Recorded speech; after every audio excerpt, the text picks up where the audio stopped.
ಜಾತಿಗಣತಿ ವಿಚಾರಕ್ಕೆ ಸಂಬಂಧಪಟ್ಟಂತೆ ವಿಪಕ್ಷ ನಾಯಕ ಆರ್ ಅಶೋಕ್ ಹೇಳಿಕೆಯನ್ನ ಕೊಟ್ಟಿದ್ದಾರೆ.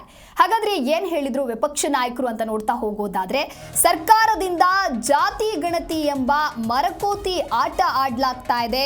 ಸಂಕಟ ಬಂದಾಗ ವೆಂಕಟರಮಣ ಎಂದು ವರದಿಯನ್ನ ಮಾಡಿದ್ದಾರೆ.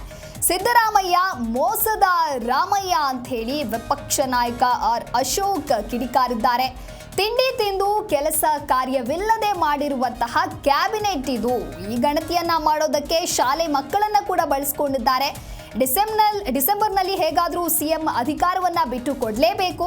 ಈಗ ಸಿದ್ದರಾಮಯ್ಯ ಗಣತಿ ಮಂಡನೆ ಮಾಡಲಾಗಿದೆ, ಆಗ ಯಾಕೆ ಮಾಡಿಲ್ಲ?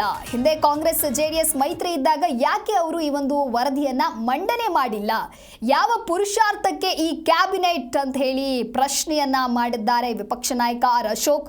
ಎಲ್ಲ ಮಂತ್ರಿಗಳು ಬರಹ ರೂಪದಲ್ಲಿ ಉತ್ತರವನ್ನ ನೀಡಬೇಕಂತೆ, ಬಳಿಕ ಆ ಸಚಿವರ ಉತ್ತರ ಜಗಜ್ಜಾಹಿರು ಮಾಡೋದು ಅನ್ನೋದಾಗಿ ಆರ್ ಅಶೋಕ್ ಕಿಡಿಕಾರಿದ್ದಾರೆ.